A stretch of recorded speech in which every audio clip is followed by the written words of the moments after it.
Hello and Assalamu alaikum. I am Kashif Kamran and welcome to another important discussion. And in continuation of my previous discussion, I was doing on the Advanced Audit and Assurance new article, which has been published by the examining team in August 2022. And it seems important not just for the September 22 exams, but exams onwards. This article was on assurance on social, environmental, and sustainability information. And in my previous discussion, I have covered the first part of this article. And today I will be covering the second part of this article. Now, just a quick reminder and a recap that when I was having my first discussion on this new article, I did mention that this article is divided into two parts, the part one and the part two.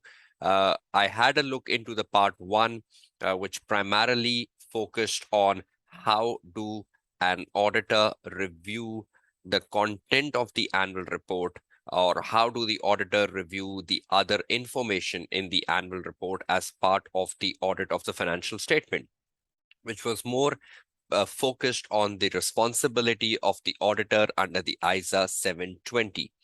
Now today, in the part two of the article, I will be looking at the extended external reporting, and if the auditor is hired to provide a separate assurance engagement on social, environmental, and sustainability information, how would the auditor perform a separate assurance engagement on social, environmental, and sustainability information as part of extended external reporting? So just like the auditor offer other assignments which are part of your syllabus area F in the AAA paper, this is another assignment whereby the auditor can be hired to provide assurance on social, environmental, and sustainability information. So you know the typical question which comes in the AAA paper when the auditor is asked to provide an assurance engagement on something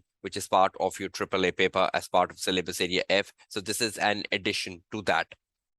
Now, just let's go further and start with the part two and just try to understand what part two expects from you as students. Now, this was the two types of engagement which we came across in the first discussion. And in my first discussion, I have already covered the first one here, which was review the content of the annual report. So as part of your normal audit, as part of your regular audit, we know that the auditor has a responsibility under the ISA 720, which is in syllabus area E, that you need to review the content of the annual report just to ensure that there is no material inconsistency between the content of the annual report versus the financial statement. And that content of the annual report also includes the information about social, environmental, and sustainability. And there is a possibility that it might be inconsistent with what is in the financial statement. We've already covered that in the first discussion. Now, the second discussion focused on an independent assurance engagement, a separate engagement. So the management is hiring you for a separate engagement. And what sort of things would come in the auditor mindset? And what would the auditor be looking at when the management is hiring them for a separate independent assurance engagement? Let's see, and let's start the second part of this article and the second part of this discussion. So the part two, auditor providing a separate assurance engagement on social, environmental, and sustainability information. So the focus is on a separate engagement. Now, this is not part of the audit. This is a separate engagement, and you're familiar with separate engagements because that's a regular feature. We know that in syllabus area C of the AAA paper, which is practice management, examiner has a frequently asked question which asks you comment or explain on the matters which the audit firm should consider in deciding whether to accept an engagement. And the question continues. It's quite a common parameter of practice management accepting an engagement. And in the syllabus area F of the AAA paper, we already have so many separate assurance engagements like forensic audit, like the audit of the performance information, like review of the prospective financial information, like a due diligence review. So this is another assurance engagement, a separate assurance engagement. Let's see, how would you think about this in an exam perspective? So this is the type 2 engagement, independent assurance engagement, type 2 of the article, and welcome to this discussion, part 2. Now, when you look at this discussion, which says the independent assurance engagement on sustainability information, the auditor will need to consider the scope of the assurance engagement, whether reasonable or moderate. Now, this is an assurance engagement where the assurance level is to be decided. What does the management want? Is the management looking for a reasonable assurance on the subject matter? Or is the management looking for a moderate assurance on the subject matter? Because this particular engagement falls under ISAE, International Standards on Assurance Engagement. Now, assurance is a broad term. If this would had been under ISRE, International Standards on Review Engagement, then we know review is a moderate assurance. But over here, the terminology is not review engagement. The terminology is AE, assurance engagement. And when you look at the ISAE 3000, the assurance level is undefined here. So that means the auditor and the management has to agree on that. So are they seeking a reasonable assurance or a moderate assurance? And in context of that, the auditor has to decide the scope. What will the auditor do? How much evidence will the auditor gather? Because we know there is a big difference between a moderate assurance and a reasonable assurance in the amount of work the auditor has to perform. So when you are agreeing the terms of engagement, or when you are deciding upon the methods to accept this engagement, you have to consider the scope, and you have to consider the scope in line with the management expectation on the assurance level.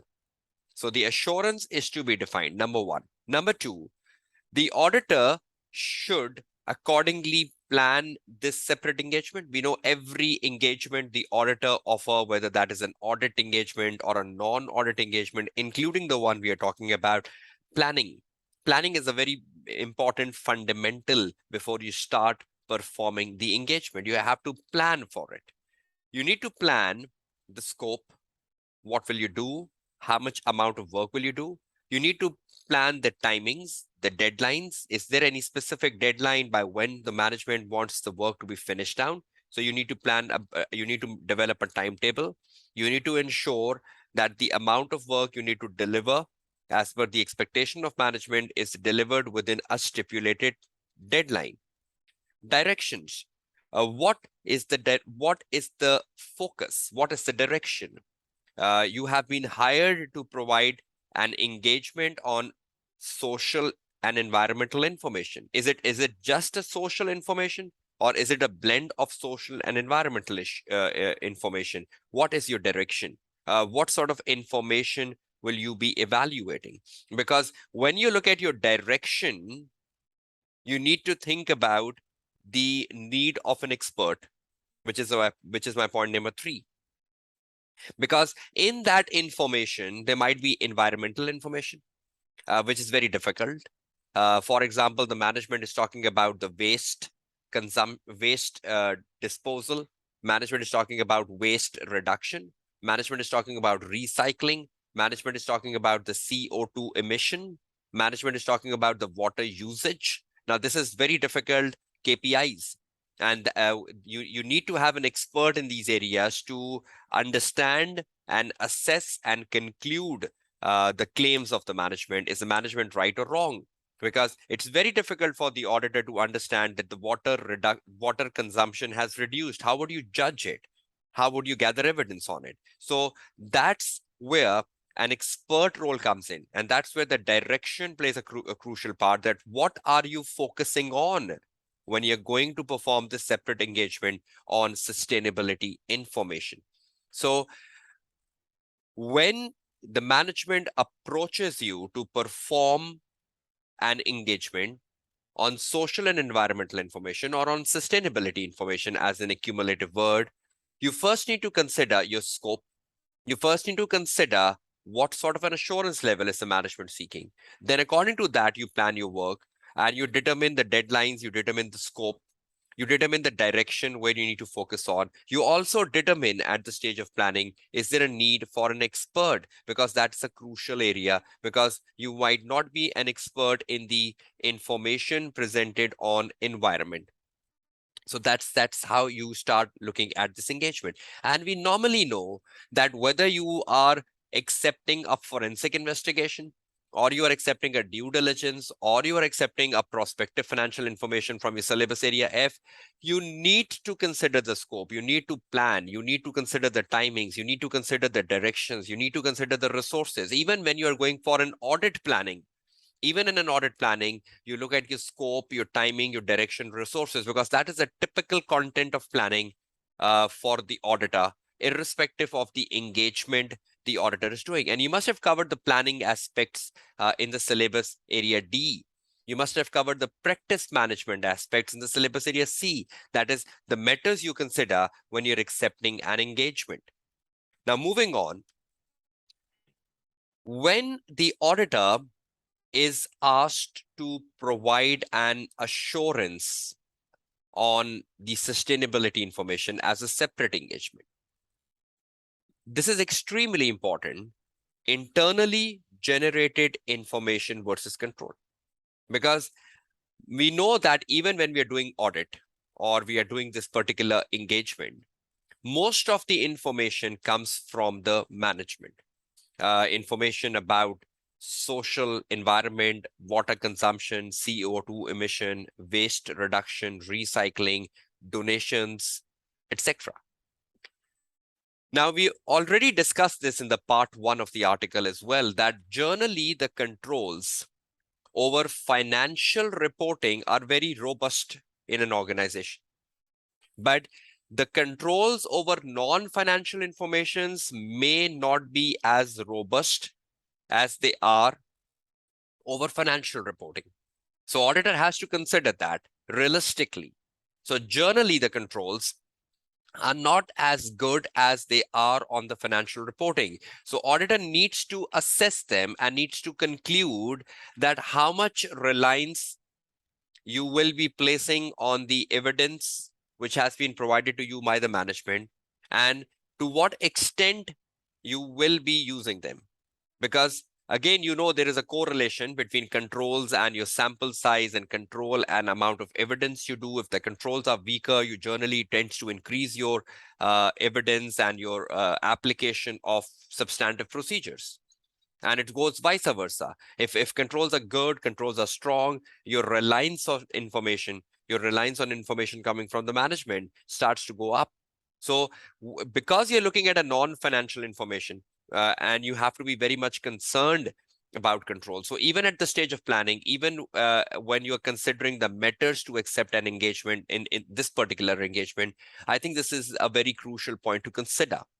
Because this might affect your fees, this might affect your resources you need to take in, because if controls are weaker, it will impact your fees level. It will also impact your resources you need to take in for the extra amount of work you need to deliver. Information from the third party, that's quite logical, because when we are looking at environmental information, the management must have engaged a lot of agencies, a lot of environmental agencies, a lot of experts in determining the CO2 emission, in determining the water consumption, in determining the recycling level, because these are difficult parameters, right? So it's quite possible that the management has outsourced, or the management has hired a service of an external agency for determining the environmental results of the company. And if that is the case, the auditor will use the work of the third party. The auditor will ensure that the third party work is available for the auditor. And we know whenever the auditor relies on a third party, you must have covered this in the syllabus area A of the AAA, that whenever we use the work of anyone, whether it is an expert or it is an internal auditor, We need to ensure the independence, the competence, the experience. I hope you're familiar with the prerequisites of using the work of others. That same comes here. But we also know from the ISA 500 audit evidence that the information from the third party is more reliable than the information coming from the management. So if there is a third party, if there is an expert which the management is using for a certain information, then the reliance is better over the management. But again, before placing reliance, the auditor has to consider the prerequisites of using the work of others. So information can come from the third party in the context of an assurance on sustainability information. And the auditor needs to consider, is that available? And has the management made use of any experts while they were determining the information for environment particularly? Next, substantive procedures. Now, when you are performing an assurance engagement on sustainability information, I'm using the word sustainability for both environment and social. Procedures is a very critical topic of AAA. We know procedures, I've covered them in my webinars, I've covered them in my online classes, and all of you might be familiar that whenever I focus on procedures, I always use a mnemonic, which is known as CASP. The procedures have to be case specific. You need to see what is happening in the case before you make a procedure. The procedure has to start with an action A. The procedure should have a source, a subject, and a procedure should have a purpose. Now, I've covered this in my online classes, in my webinars, so you must be familiar. Now, if you are asked to make procedures, you must have seen making procedures in forensic audits. You must have seen making procedures in due diligence. You must have seen procedures in a review of prospective financial information, even in an audit of performance information. So examiner is habitual of asking procedures in other assignments. So examiner might ask you procedures on the social side, on the environmental side, on the amount of information given. And you need to develop procedures accordingly. So you must have seen that question which came in like December 13 exams, if I'm not mistaken, question number 3, I guess, the 3 part B, December 14, which was on FasterJet as a company. And the FasterJet was publishing the social and environmental information. I've even drilled that down in my webinars as well and in my online classes as well for audit of performance information as a subject matter. And we drilled that question to identify the procedures the auditor would perform on social side and the environmental side. So there are instances, right, where examiner do that. And you are habitual of making procedures. You are habitual of how to make them. So examiner might even ask you, recommend the procedures on the social and environmental information given in the case study. And you need to recommend 4 to 5 procedures, for example. So there is no change of procedures. There is no change of the definition of procedure. It's only the subject matter changing. So that's important, right? So when you're performing this engagement, you have to gather evidence. And when you're gathering the evidence, obviously, you have to apply the procedures.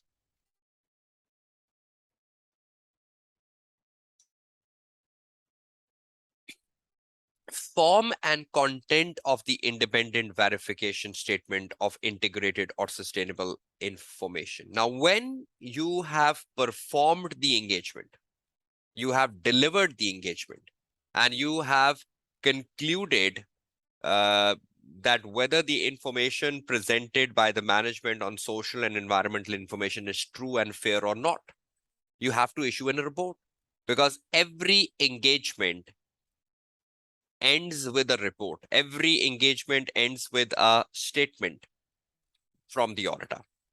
Let's see what sort of a statement will come in this case.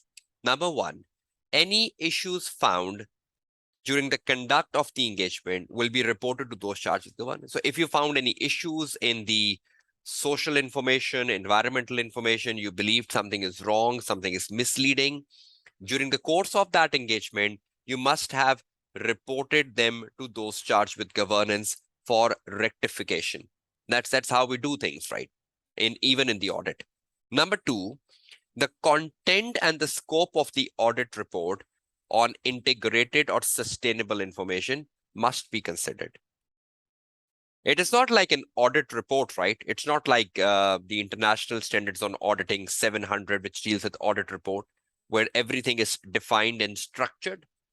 So in this case, when you are giving a report on sustainability information, or you're giving a report on integrated reporting, you're giving a report on in social and environmental information, what will be the content of the report? How would you structure the report? What sort of an assurance are you giving, a reasonable or moderate? You need to consider and you need to consult those charged with governance. And obviously, your engagement partner would be in a better position to guide you what sort of a report should be issued in this context. So the content of the report and the scope. The scope is the assurance, right? And the content is what you put in the report in terms of the structure of the report must be considered. That means there is no one defined reporting mechanism. Next, third, if the report is to be included within the financial statements, which stakeholders will be relying upon it? Who will be the end user of the report? Who will be using this report? Because I would be concerned about my liability as an auditor. I would be concerned about my professional liability as an auditor. I need to ensure who will be relying on this report. Now, we believe at times the sustainability information is published separately by the management. And at times, the sustainability information is published as part of the integrated report. At times, the sustainability information is published as part of the annual report. So sometimes the management issue this information as a standalone information. Sometimes management puts this information as part of the annual report, as part of the integrated report. So the auditor needs to consider whether this report of the auditor will be published separately or will it be part of the annual report? Because in the annual report, you have the financial statements on which you must have given the audit report. But if in the annual report, there is a social and environmental information and you are hired for it, so you will also issue an independent report on that social and environmental information as a separate engagement. So there will be one audit report already for which you were hired, and there will be in one report on social and environmental information for which you are hired. Because for every engagement you are hired, you issue a separate report. Last, explicit reference should be given. Now, we know this, particularly this engagement falls under ISAE 3000. So you have to give the explicit reference of that when you're writing the report. And if there are any national standards which are applicable to a given country, then the national references should be given. So the form and the content of the report is to be decided. The engagement partner will have a consultation with those charged with governance. You will give reference of ISAE 3000. You need to ensure who will be relying on this report, whether it will be published separately or part of the financial statements. So that is something which needs to be considered when you're issuing a report. And particularly the assurance level is open, whether it will be a reasonable assurance level or a assurance level which is moderate. Now, that is it from the part two. The part two focused on a separate engagement, just like many other engagements you have in AAA. You know how you accept a separate engagement. You know the practice management areas from syllabus area C. You know what sort of questions comes on other engagements in the AAA paper. Over here, we are accepting an engagement which is on social environment or sustainability or integrated, whatever you want to refer them. We covered some aspects like scope, like timing, like direction, assurance level, need of an expert, reliance on the management evidence, third parties, etc. Now, how would you foresee this topic? When I was looking at this part two of the examiner article, and I've been teaching this paper now since over 14 years now. And I started teaching this paper when it used to be a 3.1 paper, then it translated into a P7 paper, and now it's a AAA paper. So I click that there used to be a question which used to come on social environment in a very old papers. And immediately after reading this article, I opened a question from very old question banks, which was a 2010 paper, which is now right in front of your screen, This is the question number 2 of the December 2010 paper. December 2010 paper, the question number 2. And when I looked at this question, I thought this is exactly compatible with the part 2 of the article. Right? I'll just prove that. You go down to the question number 2 and you look at the requirements. And the very first requirement right on your screen for 12 marks, we're not focusing on marks because this is an old paper, but let's look at the requirement. It says, identify and explain the methods. You're familiar with this from practice management syllabus area C because it's a typical question which comes in the AAA paper. Identify and explain the methods that should be considered in evaluating the invitation to perform an assurance engagement on sustainability report. So there is a separate engagement. The management has invited you for a separate engagement. The management wants you to consider this invitation. You need to evaluate this invitation to provide assurance. We don't know the level on sustainability report. Now, sustainability report, or now in 2022, integrated report or a social and environmental report. So terminologies may differ.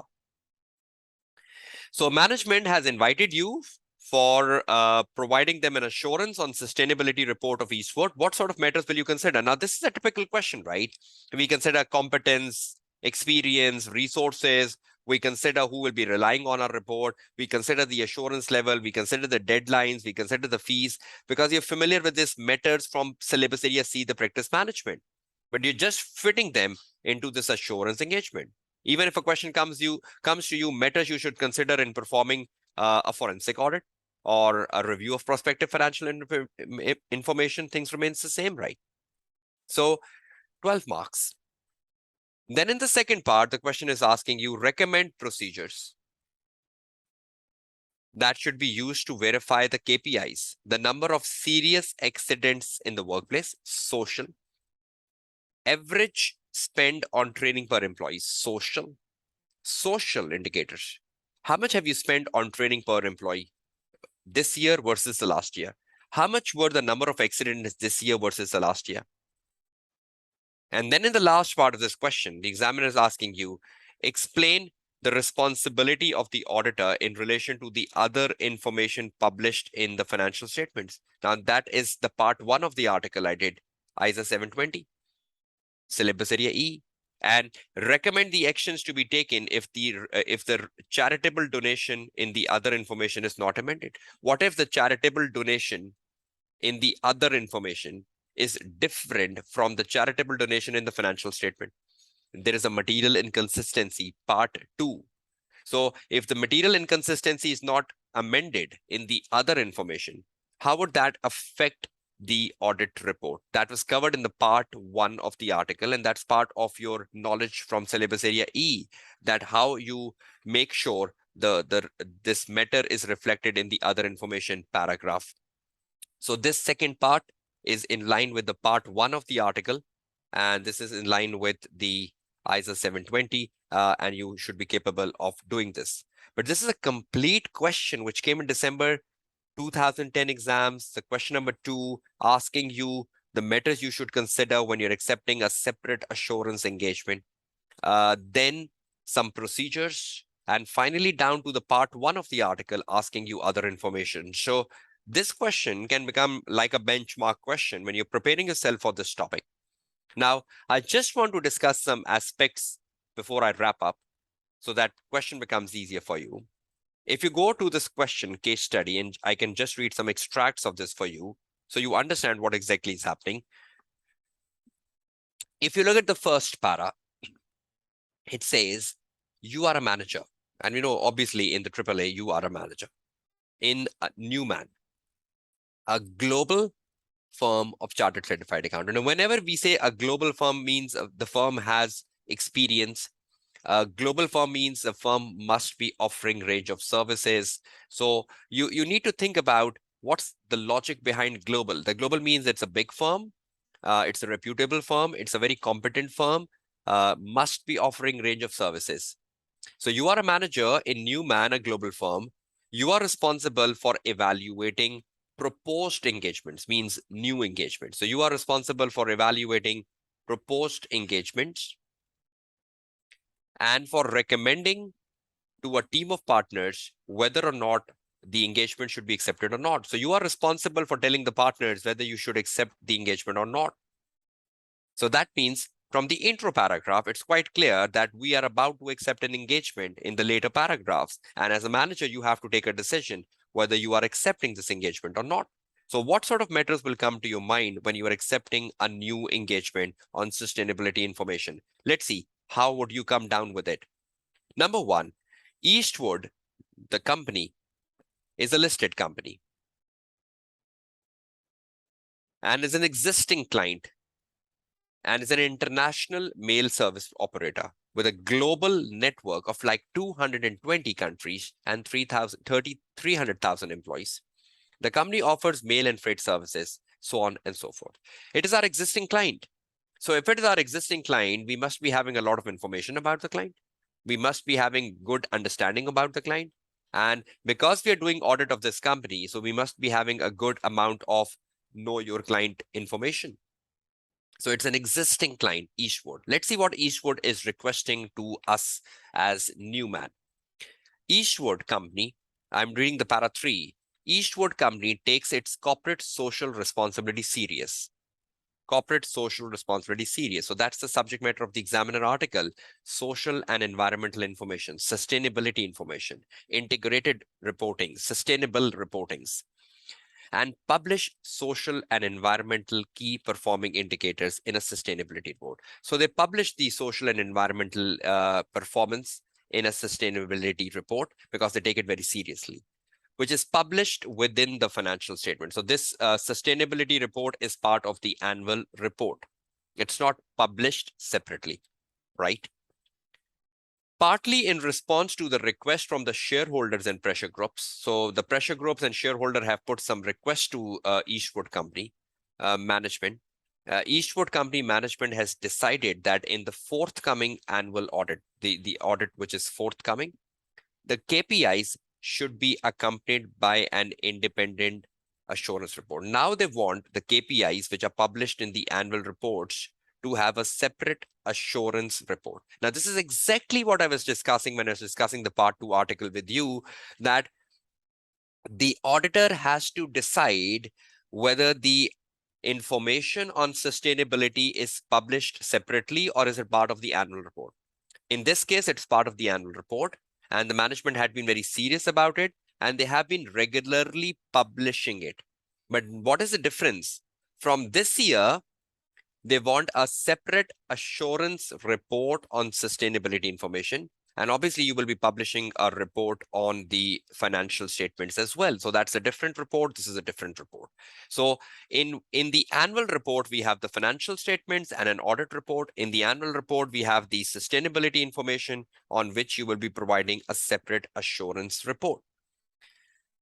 An approach has been made to your firm to provide this report in addition to the audit. So the Eastwood Company has approached us that in addition to the audit, you need to provide us the assurance on sustainability information. So this is a separate engagement. They have approached us.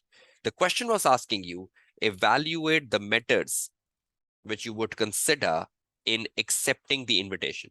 So the invitation has come, and the invitation is for us to provide a separate assurance engagement and a separate assurance report on the sustainability information. Let's see whether our firm will accept it or not. Knowing the fact this is our existing client, we know a lot about information and we know a lot about the management. And so probably accepting this would not be difficult for us. To help in your evaluation of this potential engagement, so management, in order to help you for this potential engagement which is coming up, you have been given an extract of the draft sustainability report. So management has given you a draft of the sustainability report, right? Containing some KPIs published by the Eastwood Company. So there are some KPIs published by the company, and they've given you this as a form of a draft report so you can plan the upcoming engagement.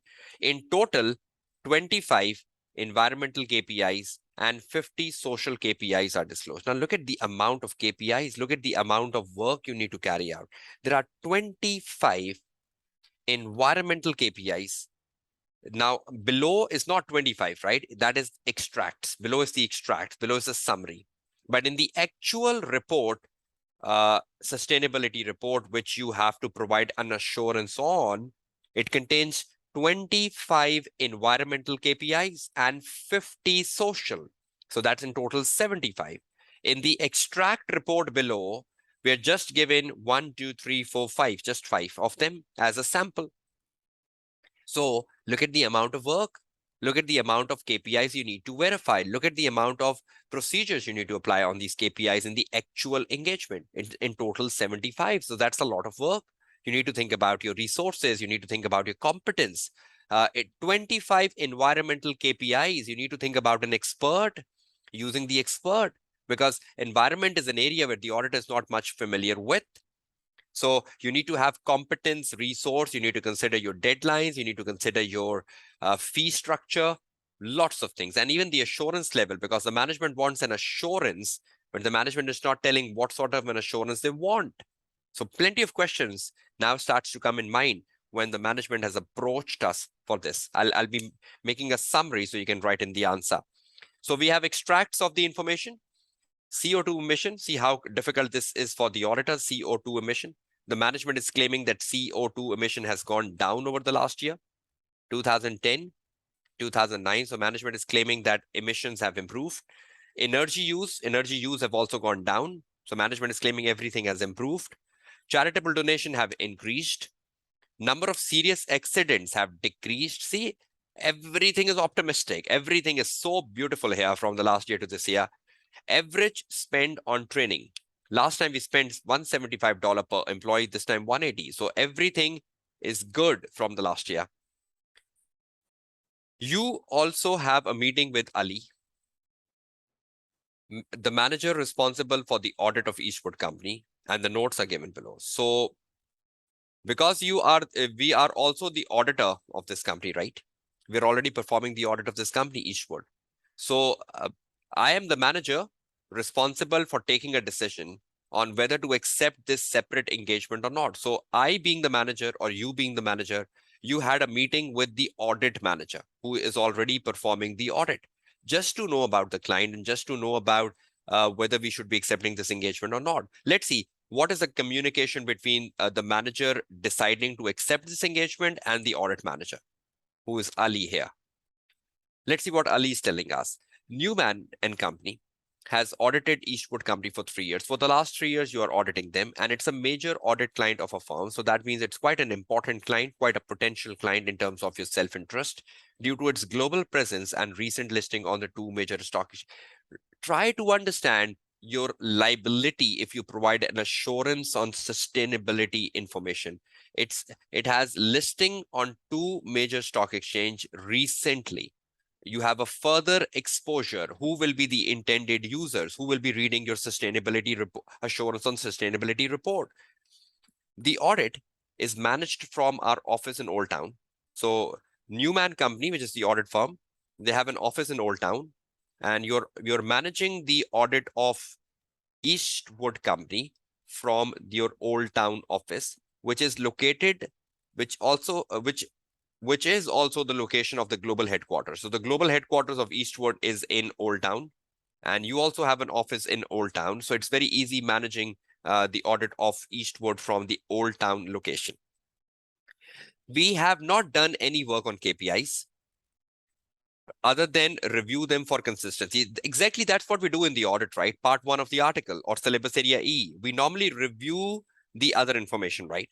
And we ensure there is no material inconsistency between the other information and the financial statement. But now the management is hiring you for a separate assurance on other information, sustainability information, just to ensure they're credible. So you have to do extra work. So the audit manager is saying that we have not done any work on KPIs other than review them for consistency, as we would do for other information published in the financial statement. So he's perfectly fine. That is the responsibility of the auditor as per the ISA 720 to review the other information and to ensure if there is any inconsistency or not. Full stop. The KPIs produced by the Eastwood Company Sustainability Department located in Fartown. So the audit manager is saying that the KPIs are produced by the company's sustainability department, and this sustainable department is in Fartown. So that means there is a different location. The headquarter of the company is in Old Town, and the location of the sustainable department where the information will come from, and where if I am offering assurance on sustainability information, so I will be more interested in going to Far Town rather than Old Town. The audit team will be interested to going to Old Town because they are offering audit services, and the global head office is in Old Town as well of Eastwood. But sustainable department is in Far Town. So as an audit firm, I need to travel to Far Town. I need to think about my logistics for Far Town because Far Town is a different area, is a different location. Further, let's see what Ali is telling us. We have not visited offices in Far Town as it is a remote location overseas, and the department based there are not relevant to audit. So he's saying that for the purpose of audit, Far Town is not necessary for us because Far Town is very remote and it's not important for audit. So we like to sit in Old Town and do audit. So Far Town is a remote location overseas. So you have to consider this when you're accepting the engagement on sustainable information. Your visit, your traveling time, your logistic issues of going to Far Town, staying in Far Town, performing audit, conducting audit. So this Far Town becomes an important matter to consider.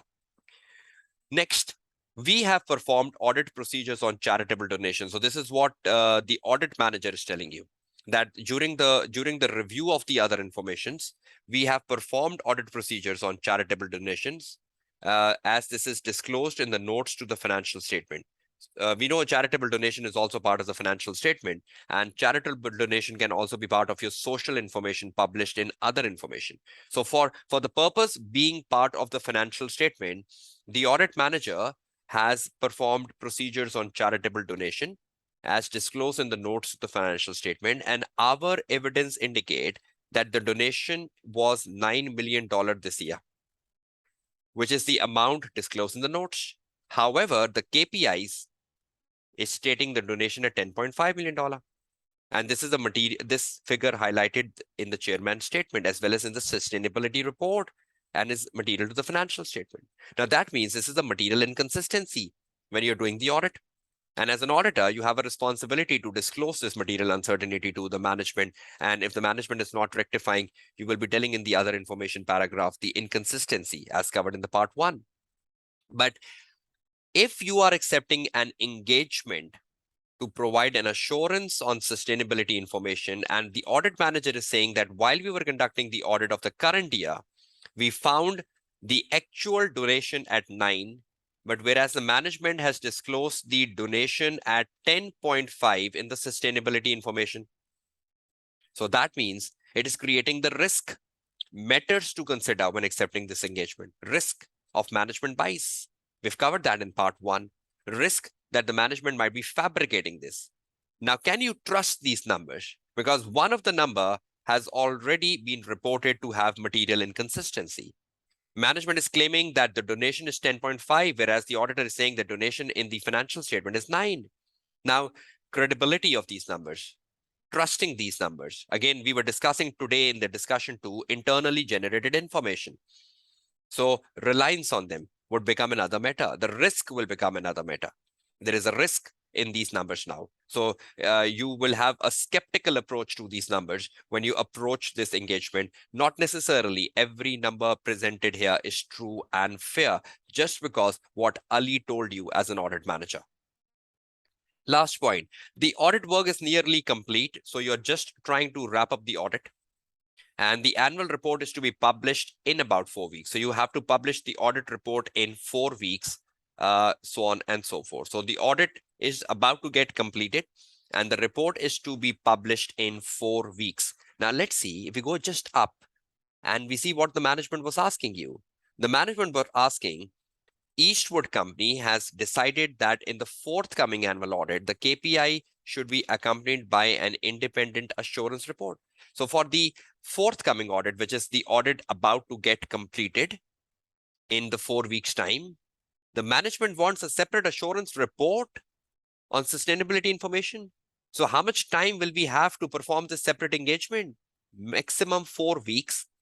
And in this maximum 4 weeks, we have a lot of challenges. We have risk that there might be wrong numbers. We have risk of looking into 75 KPIs, 50 social, 25 environmental.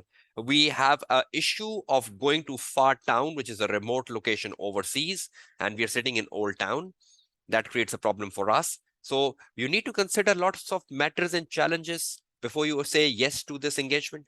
So in 4 weeks, the audit is to be completed, and you want to issue a separate assurance report on sustainability information within the 4 weeks if you accept this engagement, because management wants to publish this separate assurance report with the financial statement, and that's why they are hiring you. So be critical of the para number 3.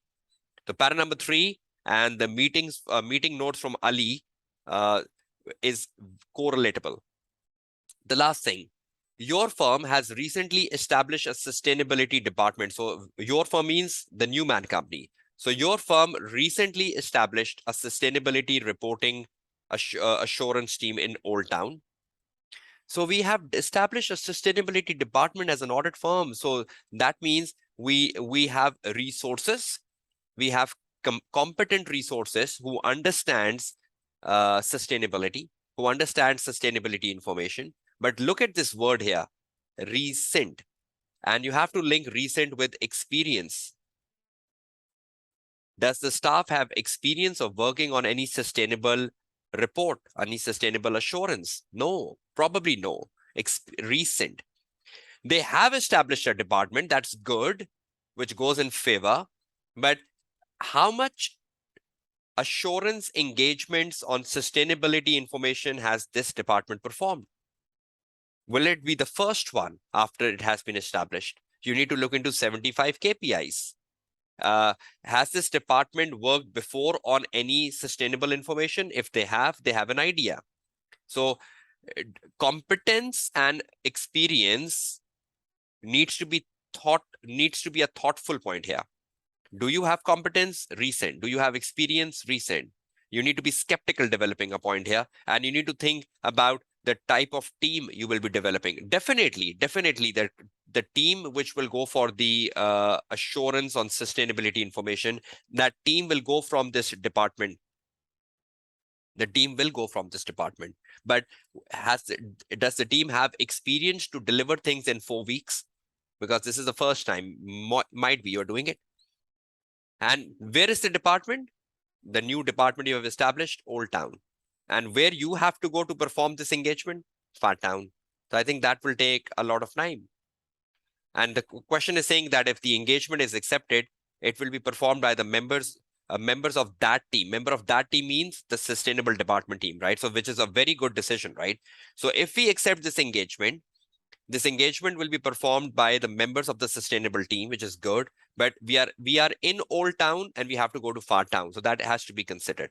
Now, if I look at a stretch of things, what I've discussed with you here, the question was asking us right here.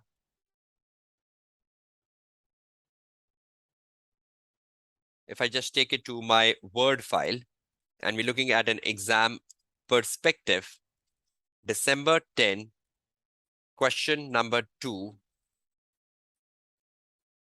And we just copy this question here on my Word file, which I will be sharing with you. So don't worry about it. So whatever I write here comes to you and you can then develop the full answer. Now, this is what the question is asking. The question is asking,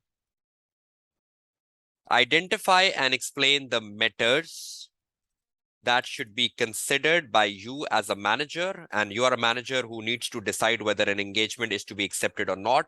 In evaluating, you need to give a conclusion whether you're accepting it or not. Evaluate means to give a conclusion. That's even part of your professional marks now in the AAA paper. Conclusion is necessary because you're evaluating.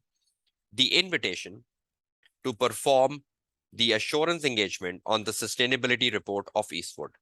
Now, the Eastwood company has approached us They want us to perform an engagement, providing us an assurance on the sustainability report. Audit is to be completed in 4 weeks. So that means we have 4 weeks of time to wrap up things. Let's see what sort of matters I would be considering as a manager. I'm just giving you a list of matters which I've just covered from the case study. Matters. Probably the first matter I would be considering is the assurance level, the management, the Eastwood management wants from Newman. What sort of an assurance level are they looking for? Because that will help me decide my amount of work, how much procedures will I be performing on the 75 KPIs. Assurance level, the Eastwood management wants from Newman to understand the scope of work. Further, the scope of work will also be thoughtful about the number of KPIs to be verified,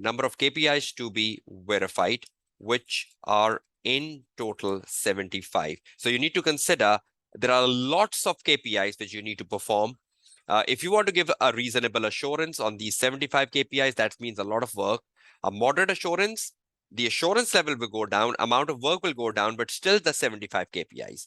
Scope of work, number of KPIs to be verified, which are in total 75. So you need to consider your amount of work you have to do here, right? Third, you need to consider the issue with environmental KPIs. Environmental KPIs need of an expert when performing this engagement. So do you need any environmental expert with you? How would the evidence come from? Will evidence, sorry, where will the evidence come from? Evidence, will it be provided by the management as they have a sustainable department at Eastwood? That's given in the case. Or will there be any third party engaged by the Eastwood company for information on environmental KPIs? Have they engaged any agency, any environmental agency, which can give us more credible information about your environmental KPIs, particularly the CO2 emission, etc.? So when I'm accepting this engagement, I would be concerned about evidence and from where it will be coming from. Even though Eastwood Company has a separate sustainable department, which is something good, because that separate sustainable department will be providing me the documentations, the support documentation, and will be giving me the information I need to perform assurance on sustainability information. But I would also be concerned about whether any experts have been used during the measurement of this information or during the determination of this information, primarily on environmental side, because we know there is a risk of management bias when the management publishes the information. We already covered that in the part 1 of the discussion.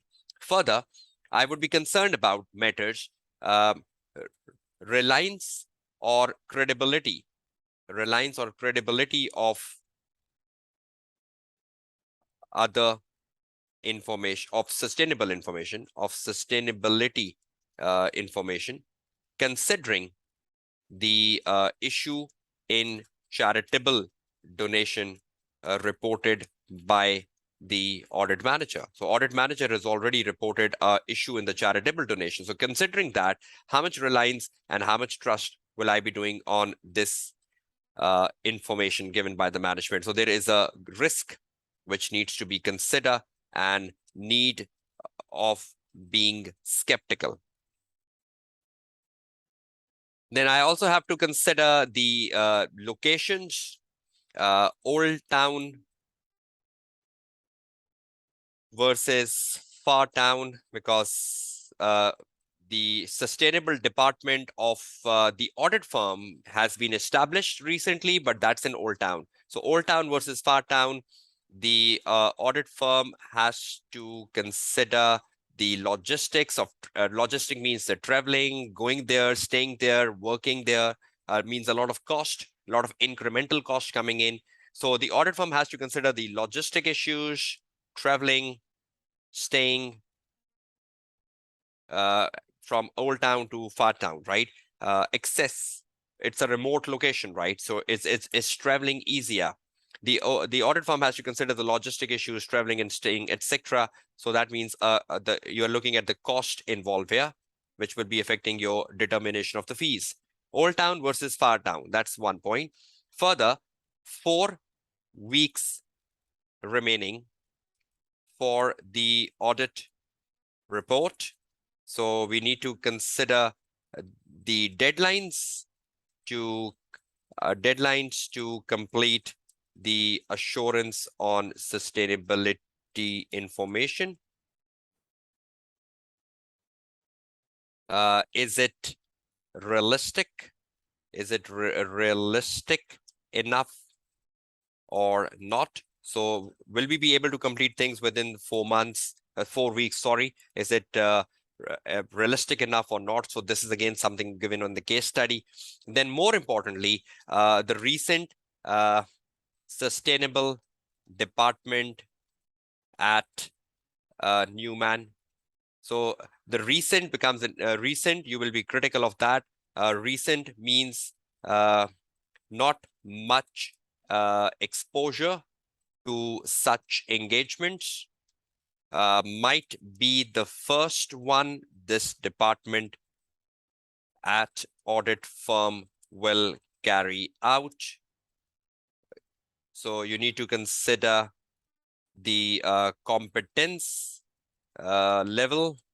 You need to consider recent sustainable department, the resource or the team is to be built up from this department. Now, irrespective of competence or experience, obviously you developed a department, so you will be picking up a team from here.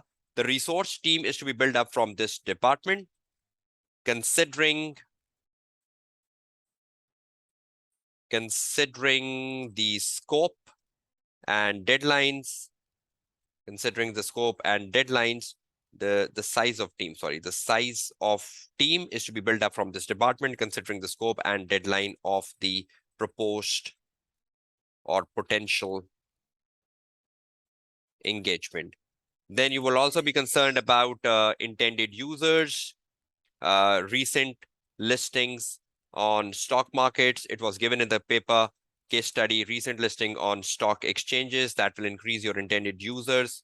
Also, it was given there was a pressure from shareholders and pressure groups for a separate assurance, pressure groups and the shareholders who requested this to be done. So you're doing it on the request of the shareholders and pressure group. Who will be intended user? Who will be relying? Because I would be concerned about my liability as an auditor. And finally, I would be concerned about my fees, the level of fees, considering the amount of work, any ethical issues, though the question was very silent, any ethical, even though it was my routine client, my regular client, but we have different teams. An audit team performing the audit, they're already doing it, and in 4 weeks' time, they will be wrapping up. There is a separate department which will be offering this service. So it seems there is, even though if there might be a self-review threat, which should not be, because the audit manager was telling us that we don't do anything on KPIs, right?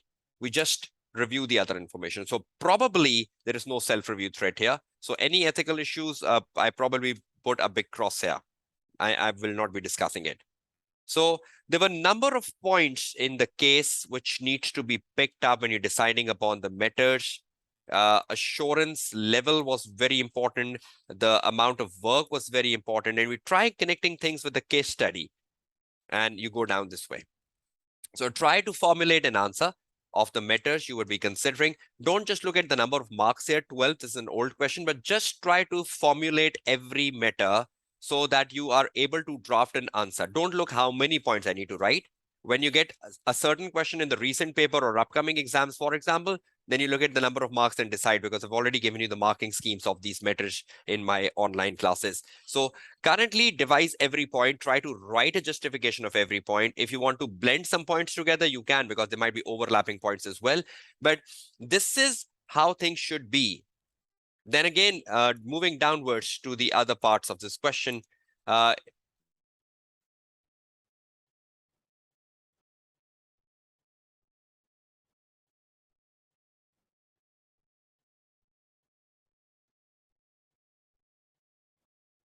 okay. Recommend procedures. You have 6 marks, so in total you have to make 6 procedures. It's up to you. You want to make more procedures for number of serious accidents and less for the training per employee, or vice versa. You can equally make 3 and 3 each. That's totally your option, right? But number of accidents at workplace, you need to make procedures for that. Average annual spend on training per employee. If I just give you a clue, because in the question, we see if there is any information in the question for this.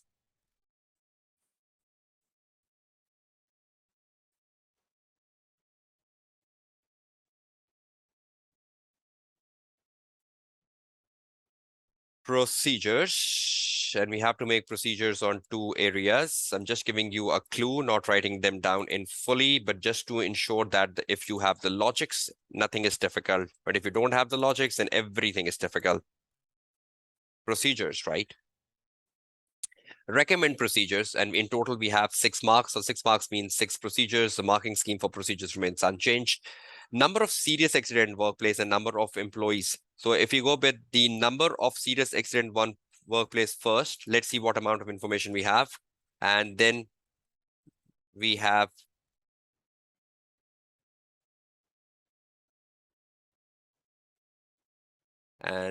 average spend training per employee. Average spend training per employee. Okay. Now, number of serious accidents. Probably when you're looking at the number of serious accidents and you go down the case to see what the case is telling us. The case is telling us that the number of serious accidents have gone down from 68 last year to 60. So there is a declining trend. Now, that means there were less number of accidents this time, serious one, right?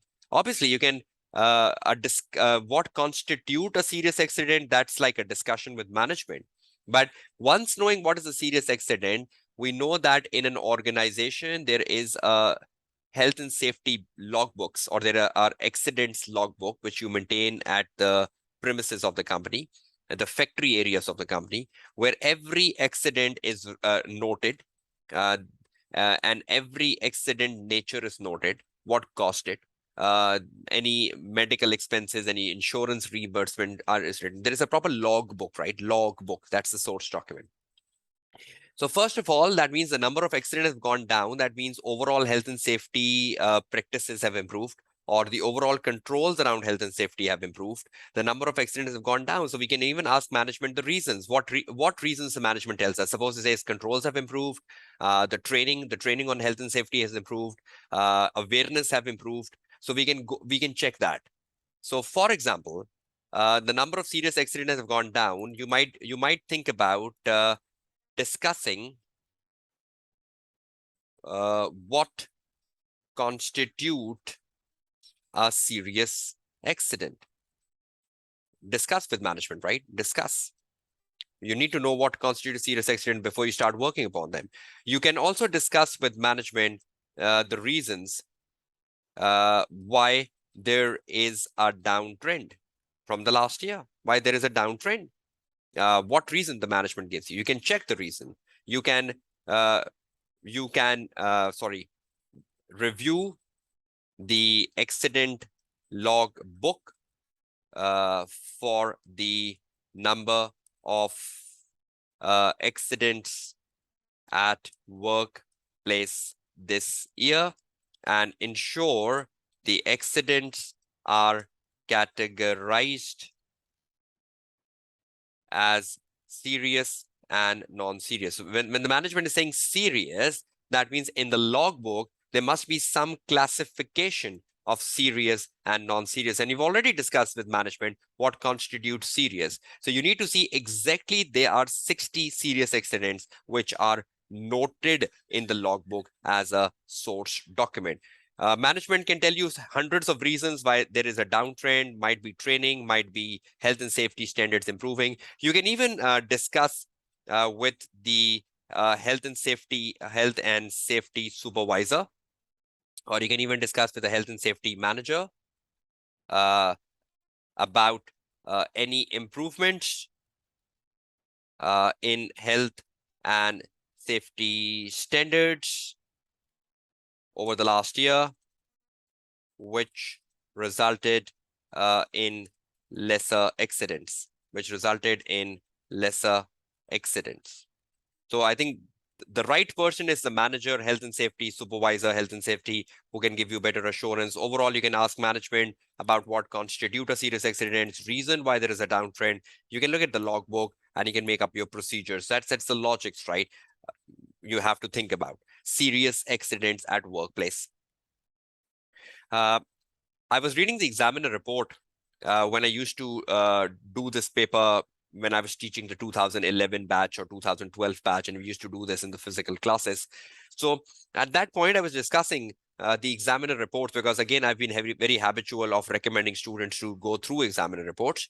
Examiner wrote in the examiner report that how wild the students are, how hypothetical the students are. One student wrote, observe the serious accident. And you're amazed with students' answer. Observe the serious accident as if it's taking place in front of you. Or you say, okay, reperform the serious accident. That's look more funny. That you say, okay, just to take assurance on the accidents at workplace, I'll reperform it. How? That is where professional marks are coming in the AAA paper, that your procedure has to be logical. Your procedure has to be specific. Your procedure is to be senseful, not senseless. Observe the serious accident as if it's taking place in front of you. Or you ask the employee, indulge in a serious accident, and I want to observe it. It seems illogical procedures, observing the serious accidents or reperform. The serious accidents have occurred, past event. Now, you need to ensure why are they going down, what things have improved, contacting the right persons like the manager, health and safety, discussing management, how you define a serious accident, what is a serious accident, etc. You can relate them down with the medical expenses, that have the medical expenses gone down this year from the last year, considering there is a downtrend in the number of accidents, number of claims coming from employees, etc. have gone down. Such things are possible, right? But I hope you're getting the sense here. Professional marks means demonstrating the professionalism. Okay, the average annual spend on training per employee, the last thing before I wrap up my session. How much is the average spend on training per employee? See, the average spend on training per employee has gone up by $5 over the last year per employee. Could be that the training have been given on health and safety. It could be a correlation between this between accidents and training, but training could be given on other parameters. There might be any regulatory changes. There might be any legal changes on which the management has given the training. So that's quite possible. Now, just try to understand. The training per employee has gone down. Up, sorry. Now, you must be corresponding with the HR department. You must be asking the HR department that has there been more training workshops this year? Is there any record of the number of training workshops which took place last year and this year? So you can just identify how much the number of training sessions are, because the HR department keeps record of the training sessions taking place during the year, the numbers of them, and on which topics. So they keep records. So 10 workshops, which topic? Last time, 5 workshops, which topic? They also have records of like invoices, because if you have if the training was done by any external provider, the external provider must have billed you. You must have paid him. If you must have hired any expert for training, you must have he must have invoiced you. You must have paid him. So you can look at the training expenses from the cash books, the bank statement, the invoices coming from any organization. If you hired an organization for training, there must be proper invoices coming in, proper agreements between between that organization and your organization, etc. But a student wrote in the exam, which the examiner highlighted in the report, count the number of chairs in the training room. And you think for a minute, count the number of chairs in a training room? For what? How would you know how many number of chairs were there in the training room? And what is the training, what is the number of chairs needs to do with the training expense going, training per employee going up? What if the number of chairs have gone up, but there was no training session this year? How could you justify the number of chairs where training expenses have no logics? And that's where the funny comments comes on procedure. That's where the students start making illogical procedures, and that's where they might start losing the professional marks in the AAA paper. So technical marks is something different. What procedure you are writing, but is that procedure sound, senseful? That's where you can fetch an extra mark. So with average spend on training per employee, what sort of things can you consider making procedures? Number one, you can consider discussing with the HR manager any increase in number of training sessions during year, or you can discuss with the number of, you can also review a sample of invoices from the training firms, from the individuals, from the training firms, etc., to verify the training expenses. You can also trace the payments to training firms to cash book and bank statements. Please try to complete these statements. I'm just writing them in the raw form. Bank statements. You can also recalculate the training expense per employee, because you must be knowing the total training expense during the year divided by the number of employees. So if the management is saying it's 180, it should come 180. Recalculate the training expense per employee for accuracy. So you know the number of employees, you know the total training expense from the financial statements, you can do the simple calculation. So recalculation is possible, tracing the payments to bank statements is possible, reviewing the invoices coming from the training firms to ensure the training did happen. It's not fabricated, it's not management telling a lie that training happened, but in fact it didn't. Discussing with the finance HR manager the increase in the number of training sessions and why, etc. So something like that. So try making procedures on the training per employee. That's where the article seems important.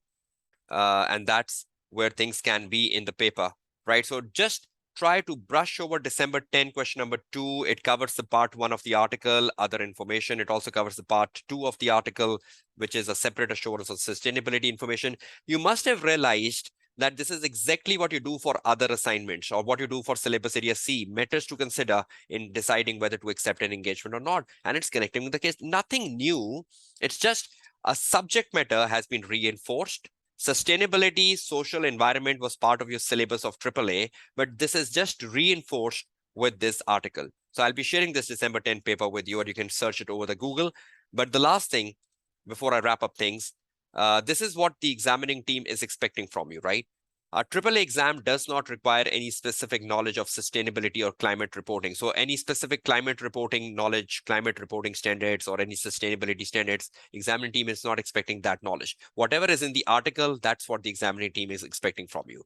In an exam, student may be asked to assess in a scenario the risk associated with providing assurance on non-financial engagement. Risk associated with providing assurance on non-financial engagement from the case study. In the case of the Newman versus Eastwood, just now, we identified the risk that there might be risk of management bias, they're reporting the wrong numbers. There might be risk that whatever evidence the management is giving might be not appropriate because of weak controls over non-financial information. So you need to pick up the risk from within the given case study We know there are journal risks like weak controls. There are risks like management measurement of other information. How do the management define something like a serious, or how do the management define something like a serious accident in workplace? That's quite a subjectivity here. Students should read the requirement carefully, as we just did for December 10 paper, evaluate the risk and ensure the auditor will mitigate them. Risk probably are the matters you are considering in deciding whether to accept an engagement, or any particular risk like management bias or management fabricating the other information, just like the charitable donation point we got. Application of knowledge of relevant standards that's discussed in the part one. In part one, we discussed a lot of standards, right? I hope you remember that, like ISA 450, ISA 540, etc., ISA 250. And if procedures are requested, just justify the procedure, just like we did in this case. So this is it from part two. I hope you found this productive, and a benchmark question from December 10 exams. And we know the examiner keeps asking the auditor responsibility for other information. We've seen examples of that in the part one article as well. So whatever we discussed in the part one, examples of questions, whatever we discussed in part two, examples of question, I hope if you just watch these videos again, keep a pen and paper with you, pen down things, at the end of the day, you have a better mindset. Again, the emphasis is, this is not a new syllabus area. This is just an emphasis. This is just a reinforcement of something which was in the syllabus area. We know we have syllabus area F, other assignments. We know the type of questions which comes on other assignment exactly is the same we saw in December 10. We know syllabus area C, practice management, accepting an engagement, matters to consider when accepting an engagement. We know the syllabus area E, ISA 720. So there is nothing new here. It's just about reinforcing, because we are living in an environment in 2022 where sustainability, integrated reporting, social environment have become buzzwords. And in line with that, the examiner expects you to have knowledge about how auditor would go about it. So this is it, the part two of the article, providing a separate assurance engagement. Continued discussion, part two, on the new article published by the examining team on assurance on social and environmental information. I hope you like this and you will study effectively for your upcoming exams in September and onwards. This is your tutor Kashif Kamran signing off from this session. Take care, goodbye, and Allah Hafiz.